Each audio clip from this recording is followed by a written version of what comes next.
Welcome everybody. My name's Simon Pimenta from ME CFS Explored. Today I'm going to have a chat with Dr. Ellie Stein, who is a psychiatrist who has personal and professional experience of ME CFS fibromyalgia.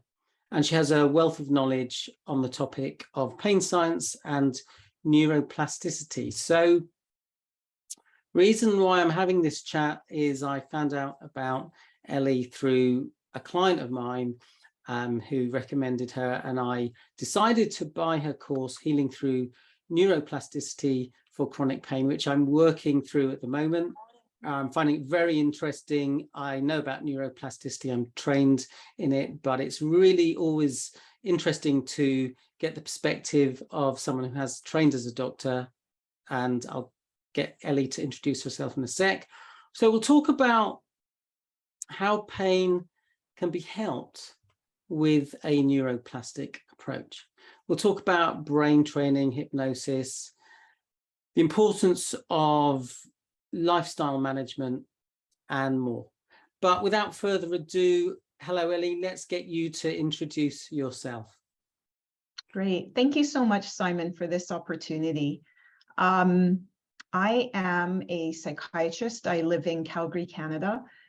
As Simon said, I have lived experience. Many of us in the field came to it through that. I think it would be hard to find this field otherwise. So I became ill in 1989 when I was a second-year psychiatry resident. And basically, my life changed from that day on. It was quite an acute onset. I didn't get the worst flu ever, like some people talk about, but I definitely didn't feel well. I thought, oh, I'm getting the flu, and then it just never went away. And that lack of energy and wellness and all the associated symptoms, including pain, basically lasted since then, which is 33 years ago, up until 2017, when I suddenly noticed that things got dramatically better and my ability to function and just, function for a full day improved. And interestingly, at that time, I had been studying neuroplasticity and practicing it pretty intensively for about 2 years. And so I think I have some ideas about why I got better, but I definitely think my neuroplasticity-based practice was one of the tools that contributed. Also, since I started practicing it heavily in 2014, I also started running groups for my patients to see if it would help them. And many of my patients have had very significant improvements. So that's what's led me to develop the online course, hoping to, provide that framework of the practical advice of what actually to do every day to try to get better to a wider group of people. Amazing. Fantastic. So let's dive in. I've got some questions to ask you. Yeah. I know the answer to some of the questions, but I thought it'd be useful for anyone who's kind of interested in neuroplasticity. They might be new to it. So first of all, explain to us, Ellie, what is neuroplasticity? So neuroplasticity, to use the words of Dr. Norman Doidge, the Canadian psychiatrist, who's written 2 very important books and is one of my personal idols, he says it's the brain that changes itself. So neuroplasticity means that the brain is constantly changing. And you might say, okay, in which direction? How do I know how it's changing? It changes based on what we think, feel, and do, following a law called Hebb's law, which is interestingly also named after a Canadian, Donald Hebbs, who is a psychologist in New Brunswick. So the Hebb's law is what fires together, wires together. So what that means is when 2 neurons fire together, a signal comes, it transfers to the next neuron, that neuron fires, transfers the signal to the next neuron, etc. That pathway hardwires. And now the next time you try to do that same activity, thought, or even have an emotion similar, it's going to happen a little bit easier because the path has already been laid. So neuroplasticity basically means that whatever you do, you learn, and it gets easier and easier as time goes on. And neuroplasticity is neutral. So that means you can learn bad habits or good ones. And the goal of, I think, most of the neuroplasticity-based interventions is to help people become aware of the patterns or habits that they want to break that are not serving them. And for the purposes of today's discussion, that means pain. So believe it or not, pain could be seen as just a brain habit, a habit that you fell into, and how to unwire and rewire the brain to new defaults for the habits that are going to serve you better. Fantastic. And just as you're speaking, I'm thinking that obviously, you know, I had experience of ME CFS. I had it for 8 years, and I went from not being able to walk for 1 minute to being able to play sport and working again, live an active life. But talking about neuroplasticity, some people may misinterpret what we're talking about and think that we're saying that ME CFS, fibromyalgia are all in the mind. How would you respond to that? Yeah, that's a very common misconception. It's one that I get asked about quite a bit. Neuroplasticity is in the brain, not the mind. But what's interesting about the brain is it doesn't matter to the brain if I do an action, have a thought, or have an emotion. At the neurological level, those are all exactly the same. If I have an emotion right now, or I'm speaking, so all of the neurons that have to be working right now for me to speak, or maybe I'm having a thought, oh, I recognize someone who just came on. All of that complicated stuff is happening at the same time, and the brain is hardwiring it. And neurons are, they're not multitaskers, but they're, what's the right word? They can do any job. So a neuron that, say, helps me with smell, if my smell center gets wiped out and doesn't work anymore, that neuron will find a new job. Maybe it will help me with touch or hearing or something like that. So neurons are not specific to the task that we give them.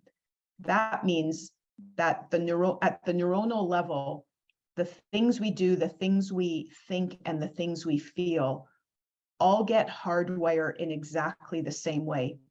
So I think this is where people get messed up a little bit, because we start talking in neuroplasticity about how we want everything to be in alignment with this new future that we're trying to create. We're trying to teach the neurons through repeated practice how we want them to wire and how we want our life to be.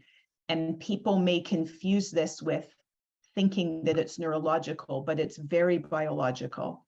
If anyone wants to learn more, I've just released a chapter from my new book. It's called The Biology of Change, and it explains in a great deal of detail how we can use lifestyle modification to change our lives, and how it does that through biology, not psychology. Right.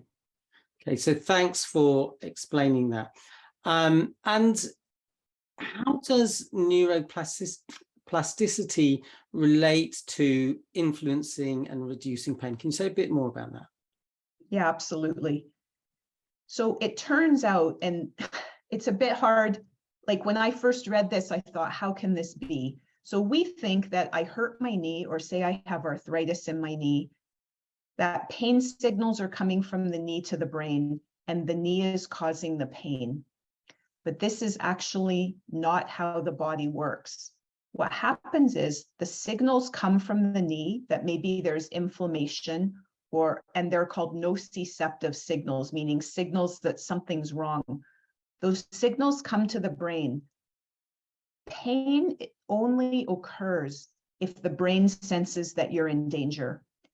When the brain senses danger, it fires up a whole bunch of signals. It activates the autonomic nervous system. It pumps out hormones like cortisol and adrenaline. It tenses muscles so that you're ready to run or fight. So the brain creates all of these experiences, including pain, to get our attention so that we'll do something to solve the problem. I think I've forgotten the question. How does the brain create pain? So the question was around, how does neuroplasticity Right. Thank you. So what happens, say you have an arthritis, or you had a surgery, or you had an accident, that acute pain, those nociceptive signals travel to the brain. The brain says, oh my gosh, we're in danger. We've got to call in all the recruits to alert you, the owner of the body, that there's a problem. In some cases, in most cases, as that tissue damage heals, the pain goes away, right? Everything heals and you're good. But in a small number of cases, for reasons that I don't yet fully understand, the brain becomes stuck. Yeah. It doesn't get the memo that the tissue healed, and it just keeps pumping out message after message after message that there's damage. And the reason we know this is true, there's a beautiful study that was done that's a meta-analysis of dozens and dozens of brain imaging studies showing that the parts of the brain that are lit up in chronic pain are not the parts, there's no crossover whatsoever with the parts that are lit up in acute pain. So this is really the proof that the brain has changed as part of the pain experience. And we know from literally 40 years of research that it's not that the pain, so the pain caused the brain to change, and then the changed brain reinforces and keeps the pain going. It's a vicious circle. Yeah. And you've just touched on my next question, really, which was just to clarify what the difference between acute and chronic pain is. Yeah, so acute pain is, say again, we have this sore knee, the nociceptive signals travel to the brain correctly assesses that there's danger, and it tells you to quit using the knee, right? To take action, to rest it, to allow it to heal. Yeah. In chronic pain, which, as I said, lives in different parts of the brain is actually pumping out the pain signals in the absence of tissue damage. So there's a mismatch. The signals are not accurate, and it's on autopilot, and it just keeps pumping out those signals over and over and over. Yeah, and I come across some stuff that defines acute pain as anything that lasts up to about 3 months. Right. Chronic pain. Is that a kind of a measurement that you go along with? Yeah, absolutely. I've read even 2 months. Yeah. You look at how long does it take for tissue to heal. Say you break your leg, the bones have pretty much healed within 2 months. There's remodeling, of course, that's always, the body's always trying to improve the healing, but the core healing for most tissues takes place within 2 months. So if you had an injury and the pain lasts more than 2 months, you're probably getting into the chronic pain situation. Right. Yeah, I would agree. Yeah. All right. So can you talk a bit about, we'll talk about first about the relationship between nutrition and pain, and then kind of lifestyle management and pain. But, I'm asking this because when I had ME, CFS, fibromyalgia, I discovered that one of the things that drives inflammation, or two of the things that drive inflammation, is diet and stress. And so I certainly experienced that by changing my nutrition, cleaning up my diet, eating less foods that were driving inflammation, and dealing with the stress, reducing stress, finding strategies to activate the parasympathetic state, actually resolved the fibromyalgia completely. So what are your thoughts about that? I couldn't agree more. Some of you will know I have an online program called Pathways to Improvement, and it's all about teaching exactly what you're talking about, the lifestyle modification. In my own case, so the things that I cover in there are clarifying diagnosis, because of course some people might be misdiagnosed with these conditions, or more commonly they're misdiagnosed as having depression or a mental health condition when actually they have these biological conditions. Getting enough sleep, I find, is really key. So I give some tips on how to do that. Pacing, probably single most important strategy for most people with ME is pacing. But then I get into diet, and I'll maybe just share a little bit about my own experience, because I've also found diet to be really key. And looking back at that period of time, kind of between 2014 and 2017, when I got a lot better, another thing that I had done about a year prior to my improvement is I dramatically changed my diet. I had already been eating an incredibly clean, kind of low carbohydrate, no processed foods, no junk food diet, pretty much my whole life. But one of my smart healthcare teams suggested something called the Paleo autoimmune diet. So I'm mentioning it not because I'm advocating you all rush out and try it, but if there's any indication that you might have some autoimmune issues as part of your condition, it's definitely worth looking into. And I've subsequently, through numerous experiments of going off the diet, when I do that, interestingly, I tend to get more pain and fatigue. So I think what we eat really impacts inflammation. And of course, inflammation is bad for everything. Yeah. Fantastic. So can you give us some examples of brain training in action? What would be some, examples of that? Yeah, so different programs, and I'll maybe ask you the same question, Simon, after get you to explain your approach. I use multiple approaches. I've been studying it now for 8 years, I guess, intensely, and I've studied many different teachers, and I believe we're all different. So the same approach probably isn't going to work for everyone. And so in my online course, I draw from many different fields and teachers to try to give people a lot of choices.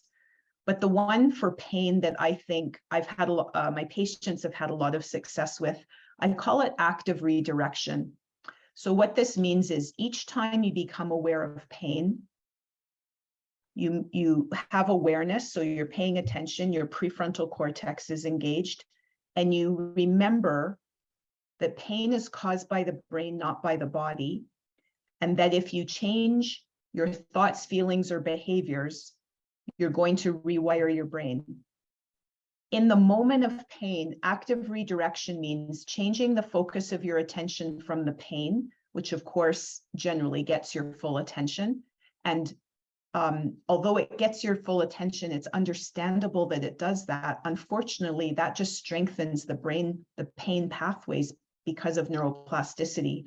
So to rewire your brain, you have to actively redirect, meaning change the focus of your attention to something that you'd like your life to have more of. Examples would be got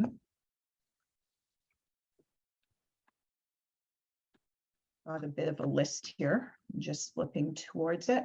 So some examples are calming scents.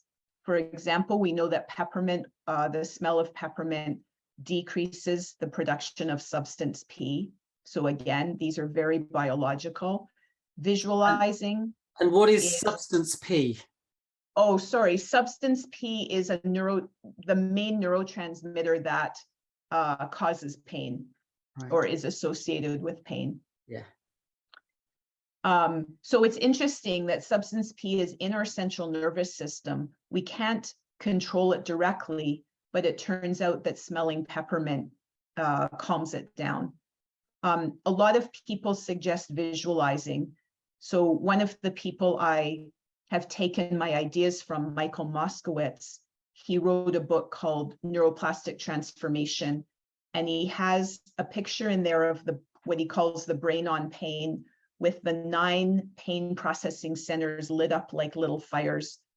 And then he has a picture of the normal brain where those centers are visible but not fiery. And his recommendation is to memorize those 9 centers, bring them to your mind, and then one by one, extinguish the little fires. So you might go, really? But what that does is it makes you concentrate because it's a really hard task. And if you're paying attention to that, neurons can't do 2 things at once. So multitasking is a total myth when it comes at the biological level. So you can either be focusing on pain or you can be focusing on something else. And if you want to wire your brain for comfort, you need to repeatedly over and over focus on the something else. Yeah. So it could be visualizing. Some people visualize little fire hoses extinguishing the fires. One of my favorites, because I love color, is I start the brain red and then it goes orange and then yellow and then green and then blue and then purple. So I'm like cooling down the brain. Some people have those little pain centers just kind of like poof and disappear and explode. Like there's, the sky's the limit. Other strategies of active redirection are to go do something that you really enjoy. That's a meaningful activity. Writing, sketching, talking to a friend, woodworking, like it could be anything, but it should be something that makes you feel good. So an elevated mood helps neuroplasticity work more effectively and efficiently. So whatever you do in the active redirection, it should be something that takes your full attention and makes you feel well.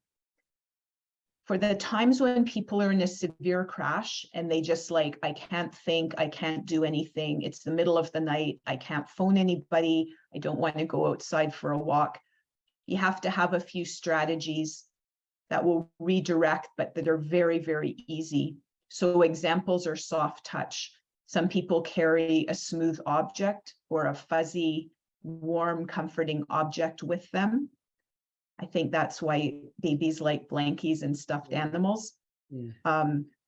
To just do something that's comforting, because one of the strategies here of active redirection is you want to move from a sense of danger to a sense of safety. So the things that you choose should take your full attention, elevate your mood, and help you feel safe. Yeah, and I'm really glad that you talked about the creativity aspect of visualization, because often people ask me, what techniques should I use? And when we talk about visualization, the emphasis is, it's about you being creative and finding, using your creativity to find some strategies that work for you. Yeah. So I think that's really powerful. And maybe just to add on to that, one biological feature of the brain is it gets bored easily. I don't know if you've noticed that for yourself. Yeah. So you have to keep changing it up. So say you come across, you say, oh, this peppermint is working great and it's very easy. I can work it when I can use it when I'm in a severe flare in the middle of the night, etc. But it won't work if you use it every time exclusively. So what I also suggest to people is that they need to create a toolkit of many strategies, like literally dozens. Yeah. Write them down, try them, put them on your fridge so that when your brain is offline because you're in so much pain, you can just look at the list and try something in that moment. A lot of people say, I can't do it right now because I'm in a severe crash. What I would say is that is the perfect opportunity to try something, anything that's different than your usual behavior. Yeah. So when you're in a crash is the time that your effort is going to be most effective from the neuroplasticity level. Yeah. Yeah, no, absolutely. I think the importance of novelty is, it's important to understand that. And certainly, people have said what you've just said, that they find if they do the same thing over, it becomes a bit robotic. And we know that the brain, changes most rapidly when there's novelty. So I've been learning the drums. And so I know that initially when I'm learning a piece, that's when the change is happening in my brain. Once I've mastered it, there's not as much activity and as much rewiring going on in the brain. Yeah, absolutely. And a lot of people do things like learn a new instrument, learn a new language, learn a new skill, a new artistic endeavor. All of those are fabulous. Yeah. So you said you had some questions for me. Do you want to? Yeah, well, I'm curious. Maybe you can describe a little bit about your approach. Yeah, So you do it a little bit differently than what I've just described. Yeah, there's definitely overlap. So I'm trained as a hypnotherapist. I'm also trained in neuro-linguistic programming, which is to do with the way we think, the way we use language. And I deliver a training program called Building Resilience. And there's it's a 3-step system. I teach people how to identify the unhelpful responses that are putting the body in the fight, flight, freeze state. And people are aware of some of those unhelpful responses, but they don't know how to change them. But some of the responses that they're generating, they're not aware of. They're slipping under the radar. So I teach people how to spot those patterns that, they're not identifying. The second step is to teach people how to interrupt those responses. And you've talked about some of the strategies that I might use. A typical one common strategy in kind of brain training approaches is to use a kind of stop technique. But what I find is that there are different ways of kind of stopping, interrupting those unhelpful patterns. And some strategies are not so helpful, some are more helpful. For instance, sometimes I've worked with clients who've done a program, and when they show me how they do their stop, it looks like they're actually generating stress. And when I teach them how to do it in a very different way, really focusing on the breath, breathing in, starting to breathe out, and part of the way through the out breath, just thinking about the stop. So for instance, I might say to them, well, what is it you want to feel right now? And they might say, I want to feel calm. So let's do a stop that's really calm. So if you're doing a stop that's calm, you're going to speak in a really calm way. There's a difference between saying stop and stop. And it sounds a bit weird, but what I feel when I do that is more calm. I love that. I have not heard that variation before. Yeah. I really like it. Well, it's really interesting because I remember working in Norway. I was training a group of people in Norway who'd developed ME/CFS because the water got polluted in Bergen, and there was an epidemic of people developing post-viral fatigue and then ME/CFS. And I remember one woman wanting to do a calm stop, and she did this 17 times before she did a calm stop, and each stop was more like this: stop. And I said to the group, is that a calm stop? And they said no. I said, do it again. And she did it 17 times, and it was only on the 18th time that she actually softened. And so that kind of told me something about what was going on in her, her brain, and what her kind of thinking was doing. And then the third step is creating those new responses. And again, you've talked about this. It's kind of practicing those new responses until they become our default. And, when I had ME/CFS and when I started learning brain training techniques, I honestly said to myself, oh my goodness, I did not realize what a stress head I was and how neurotic I was. And actually starting to spot some of those patterns that were really unhelpful, that were keeping me in that stress state, hindering my recovery, was absolutely a kind of light bulb moment. Oh my goodness, I've got some work to do here. And so really I'm teaching people awareness skills. An example of that is, what we've just been talking about, just being aware of kind of how we're using our body. And people are often not aware that, when they do their stop, that it's not very relaxing. It's not putting them in that healing state. Another aspect of that is the way we use language. So I'd suggest for people watching this video, just notice what happens when I start using the P word, okay? So if you imagine someone going to the hospital for their appointment with the pain consultant, and they see the signs for the pain clinic. And so they see the word pain and they start thinking about pain. And they see that sign about 15 times because they're following the signs down the corridor. And when they see the consultant often asks, how's your pain? So they start thinking about the pain again. And what this is doing is firing the neurology. And an example of that is you may be just sitting, having a nice time, watching something or being with family, and someone asks you about your health and your pain, and now suddenly you're thinking about your pain, and suddenly those feelings come to the forefront. And I'm sure people have had that experience of just being relaxed and comfortable and maybe being engaged in something, and they're not even thinking about that stuff. And it's only when they start to, for whatever reason, that they notice those sensations coming back. And for me, a real fascinating example of that is that moment when we wake up in the morning, and for a short number of seconds, we're just present and relaxed. And then as soon as we become conscious, we start noticing those sensations. And I had that experience when I, had ME/CFS. I was getting better. I wasn't fully recovered, but I decided to do a training program so that I could teach people the stuff I'd learned. And then I really wondered whether I was ready to do it, started panicking. And I was generating a lot of tension in my whole body.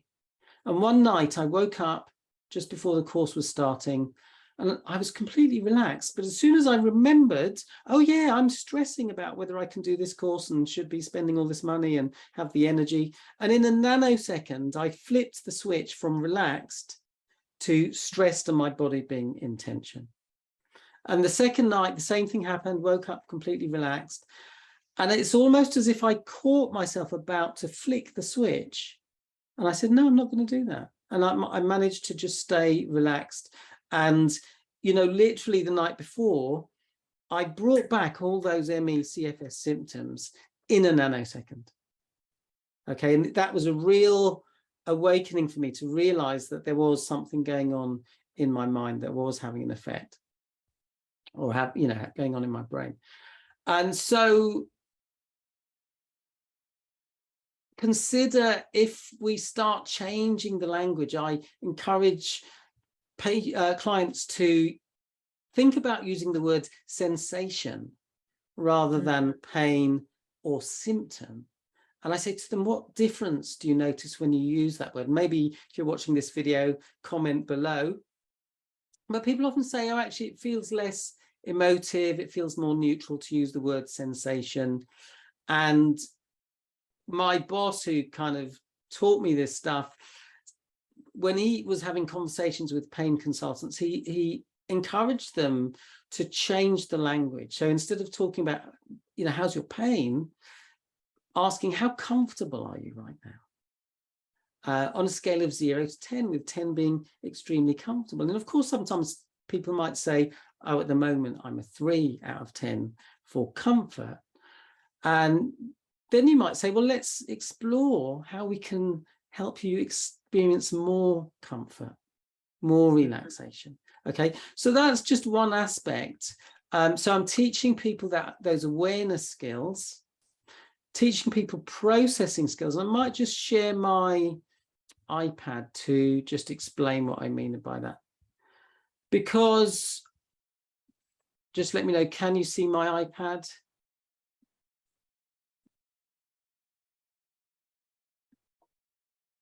Can you see that, Ellie, with yeah. Yeah. So there's a whole relationship between the sensations we experience, both physical sensations and emotions in the body, And the way we respond to those sensations, some people aren't really taught when they're young how to sit with or process emotions.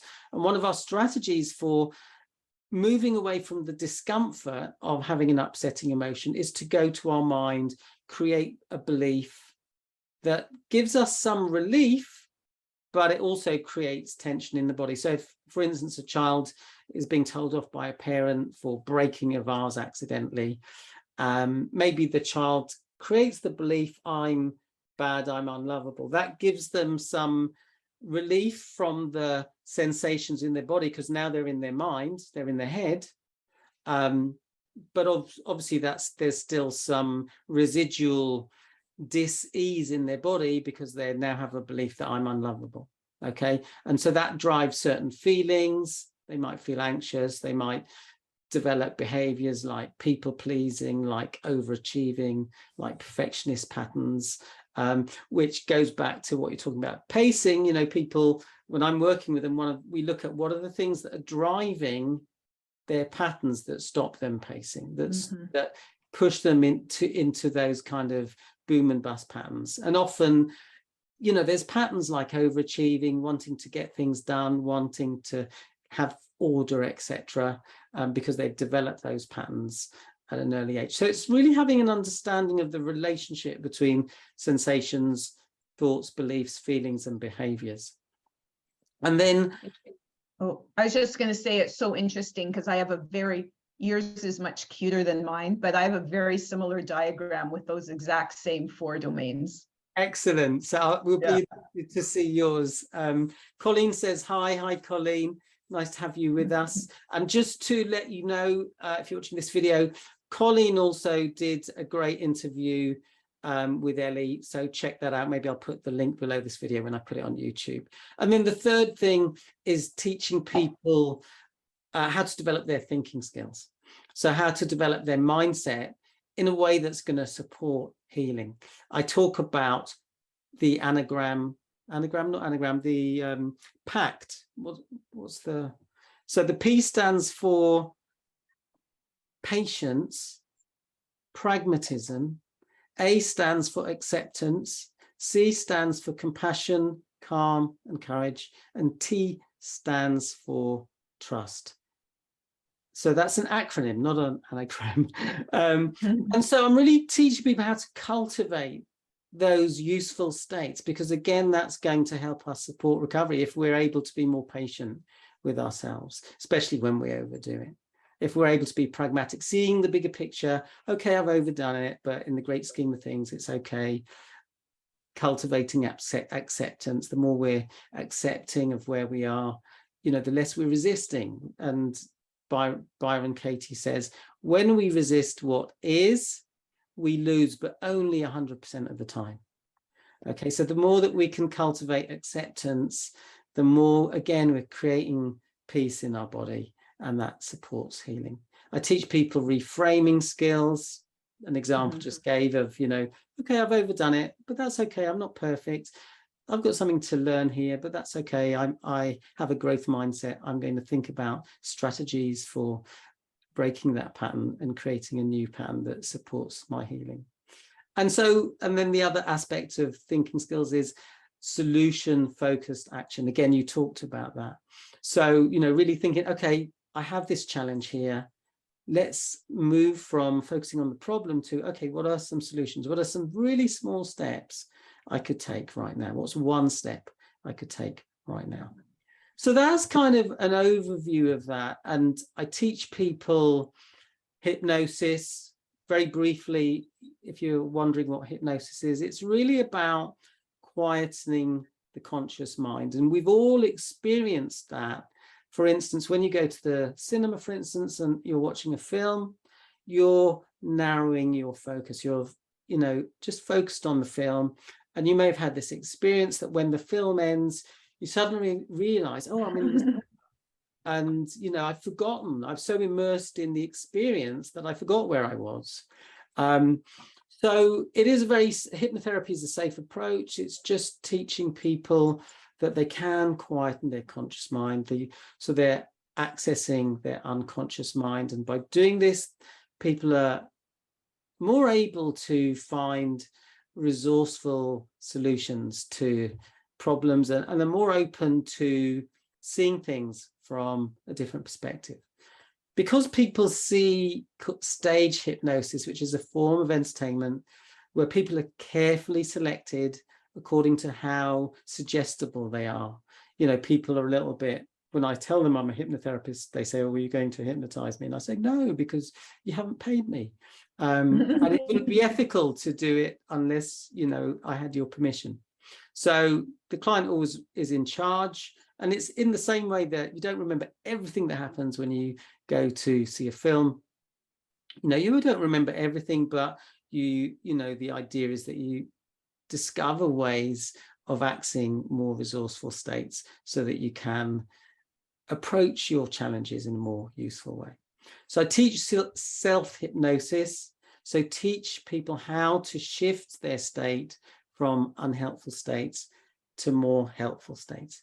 And a key aspect of this is that we all have internal resources. If I asked you to think about a time when you just felt super calm and relaxed, and remember that time as if you're there. So for me, if I want to think about a time where I experience feeling relaxed, I will take myself to a beach, lying on the sunbed, seeing the blue sky, hearing the sounds of the water, feeling the warmth of the sun on my skin.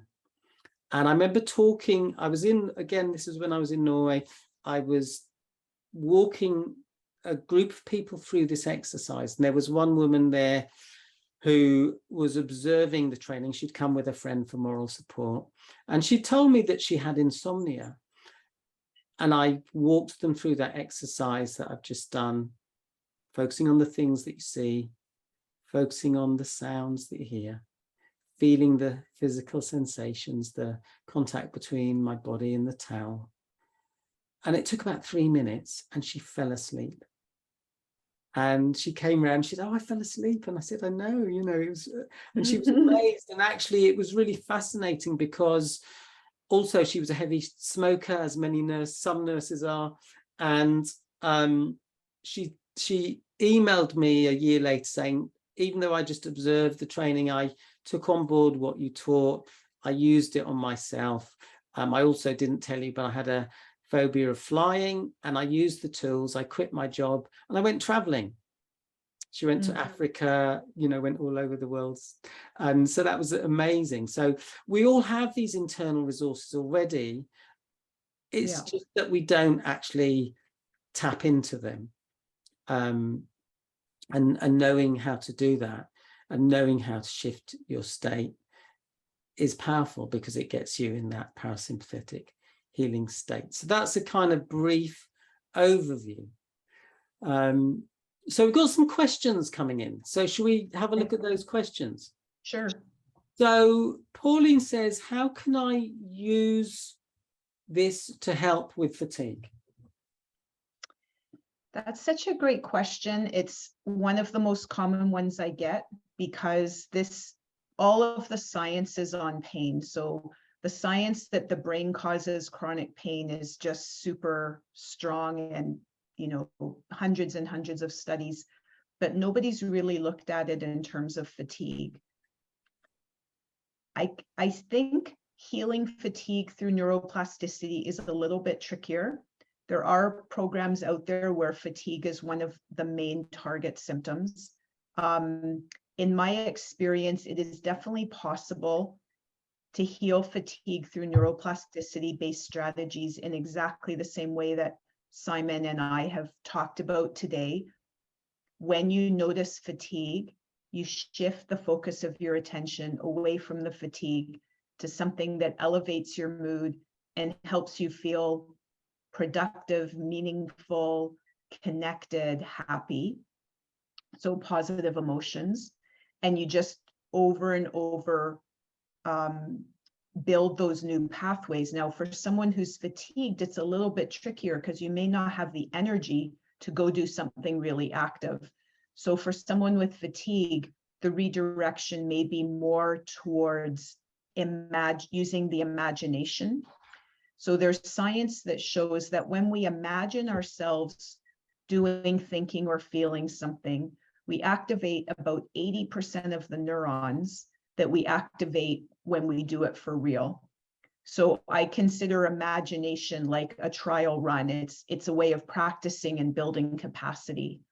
I had one person in one of my groups who noticed that he woke up every morning just very focused on his misery, and fatigue was a big part of that.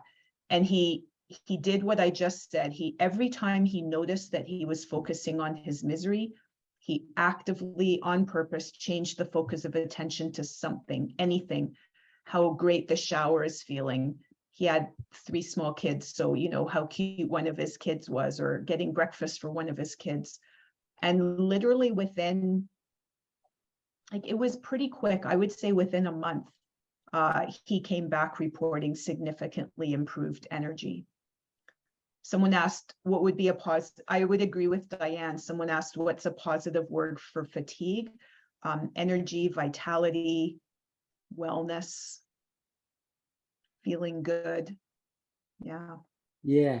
Couple of things as well. I just want to say, I was talking about this recently, actually. I had a client who was also doing that. When she woke up in the morning, the first thing she did was checked in on her body, noticed the sensations in her body, slumps, felt feelings of frustration, helpless, hopeless. And one of the things we explored strategies for changing that. And what she kind of landed on was to just say some powerful words. So words like what you've just said: energy, peace, calm, love, trust, power. And, that was a way for her of breaking that pattern. And actually, I talked about this book, which you might not be able to see it, but it's the A to Z of positive thinking. And it's literally full of words from A to Z. Ambitious, amazing, adventurous, achiever, alive, alert, alluring, Adonis, amused. So it's a way of just changing the thought processes, getting into a different state. And I just, by reading these words, I can feel some elevation. I had another client who decided to just listen to some music that was uplifting.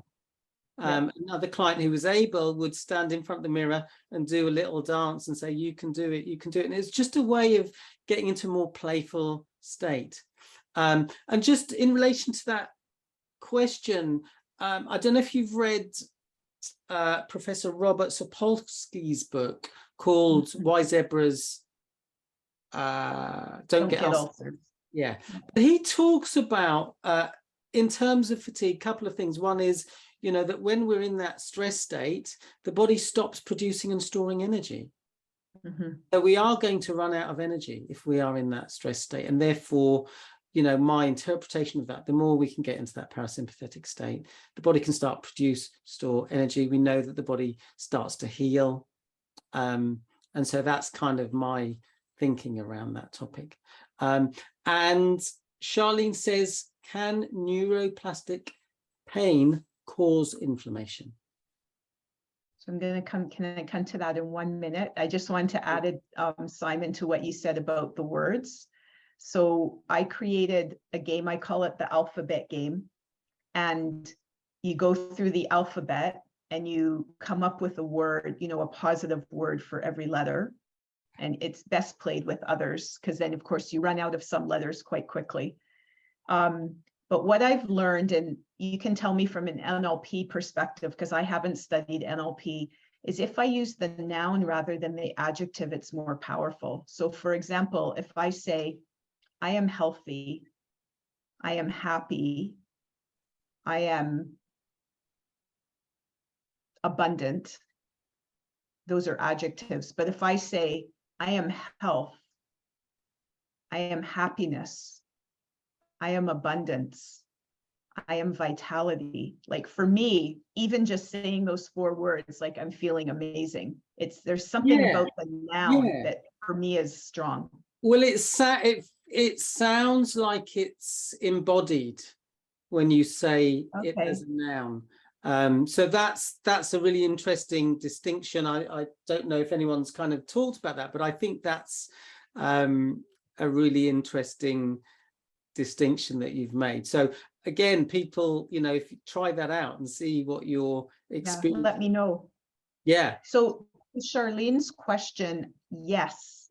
And I found a very, very authoritative paper in the journal Nature, which is one of the top journals in the world, where they actually said that our brain causes inflammation. So it's two-way, right? The brain and the body are interconnected. So if I have inflammation in my body, what that means is I'm producing all of these immune chemicals. They're traveling to the brain. The astrocytes in the brain pick up those messages, and now they instruct the brain to produce similar inflammatory chemicals in the brain so that the brain is prepared for this danger. And the chemicals from the brain signal back to the body and keep this inflammatory loop going. So as hard as it is to for me to grasp, yes, if we change our brain, there is every reason to believe we could decrease inflammation.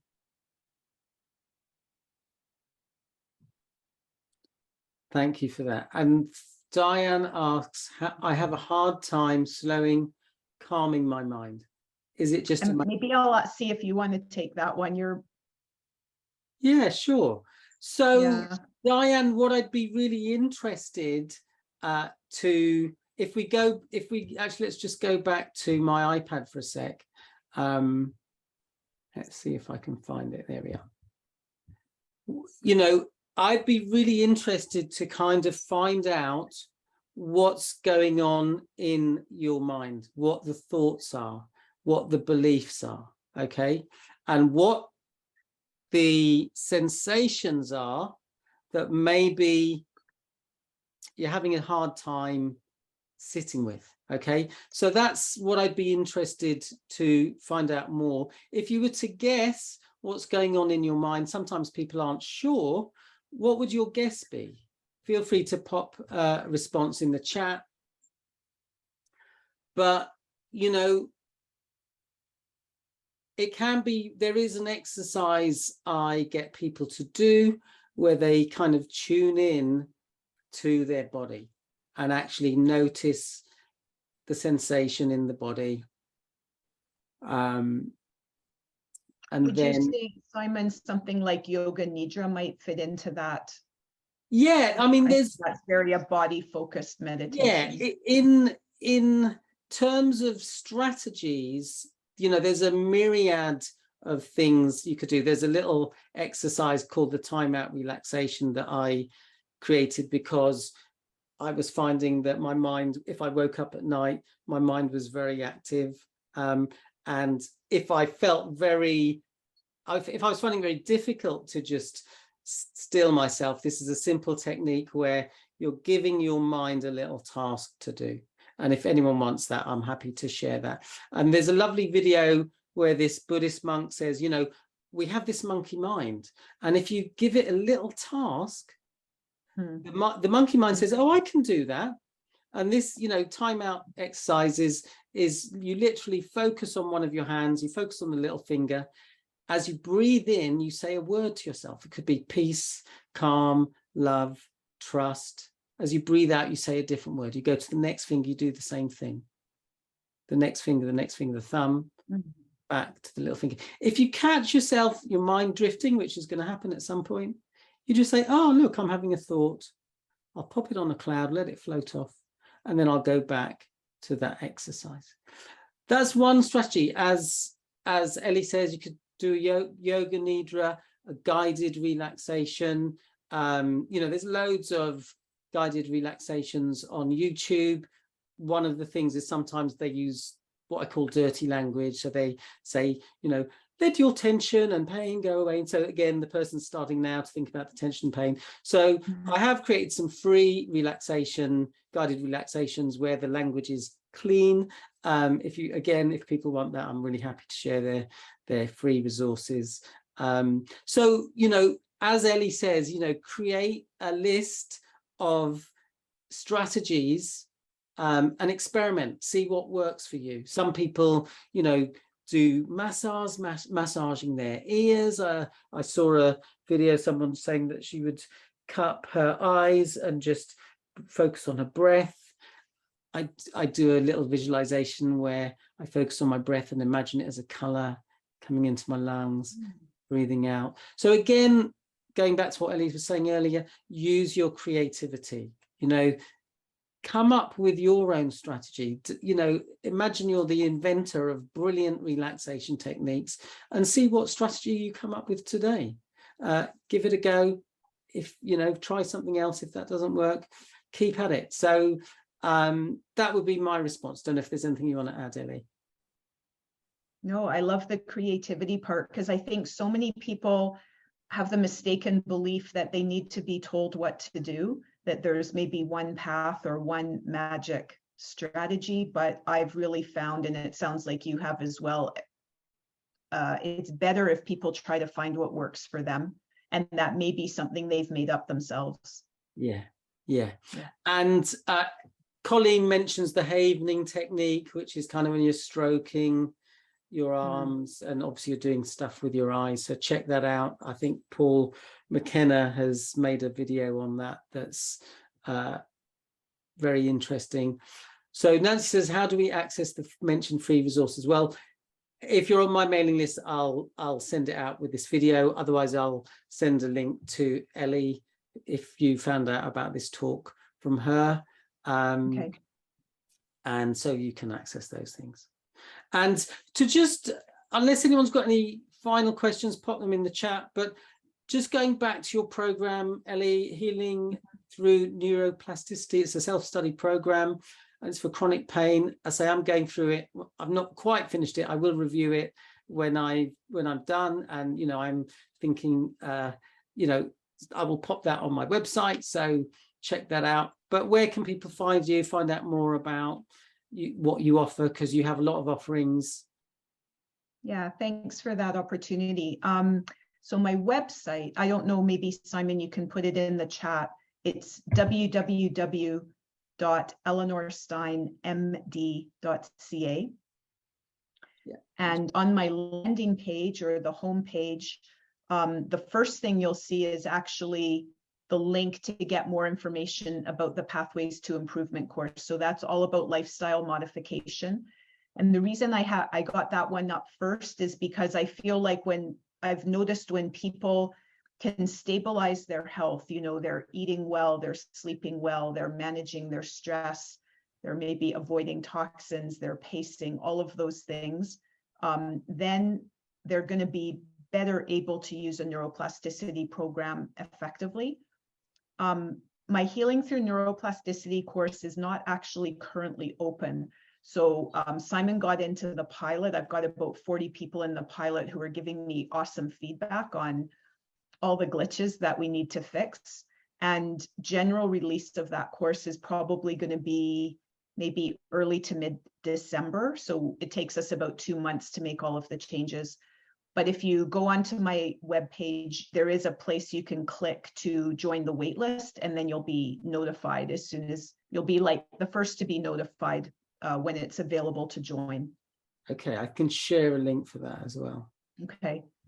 Okay. Yeah, it's eleanorsteinmd.ca/pain. Yeah. I don't think it's that one. Say again? That one's not going to work. Oh, okay. All right. Let me /pain. /pain. Okay. Yeah. I have a bunch of other stuff. I have a blog, so there's a lot of free material. At the very bottom of my webpage, on the footer, there's a little section called Other Resources. There's a ton of really all free, helpful resources there. I have offered webinars. So Simon's talked a lot about the vagus nerve and the parasympathetic.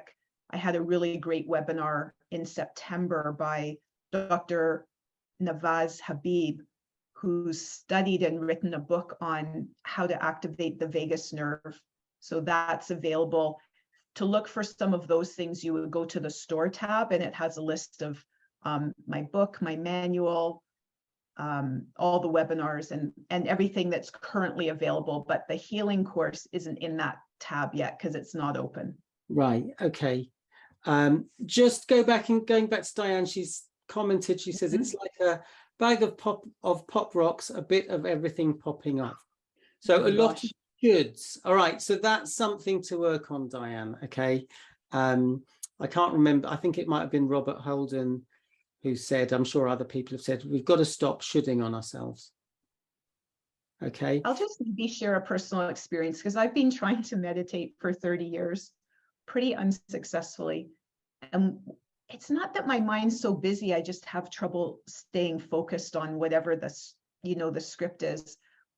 And what I've just learned literally in the past 2 weeks is that I think motivation is a big thing. So I had the privilege of going to hear Dr. Joe Dispenza a couple of weeks ago, and he just like galvanized my motivation. I thought, you know what, I'm going to give his meditations another try.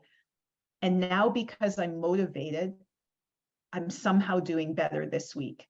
So I would say don't give up, but keep trying to find different approaches, because maybe, like Simon mentioned, several different types of meditations, and just because one doesn't work, another one might. Yeah, and actually I want to just share a strategy that I'm working with a coach at the moment called Brian Johnson, who has a website called Optimize, and he shares this strategy for people who find meditation challenging. If you like, if it's safe to do so, I invite you just to close your eyes for a moment right now. We could all do this.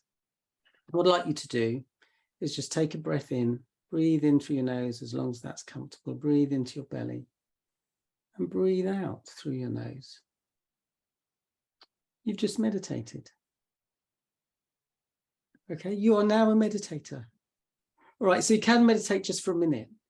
Or, Brian Johnson says, if I haven't got time to meditate for 20 minutes, I'll meditate for 10. If I haven't got time to meditate for 10 minutes, I'll meditate for 5. If I haven't got time to do 1 minute, I'll just take one breath.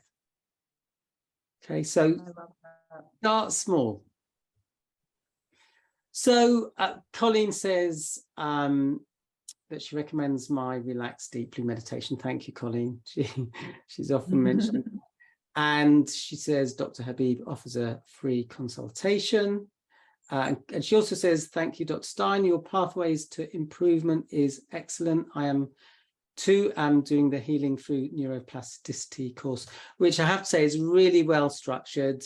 I've learned lots going through it. I'm still going through it.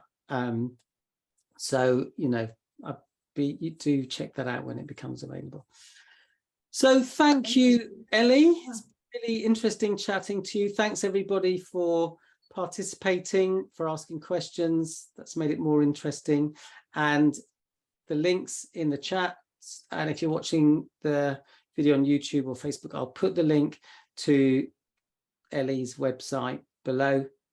Got any questions, you can get in touch with her. But for now, say thanks for joining in. Thanks, Ellie. Yeah, thank you. Bye for now, everybody.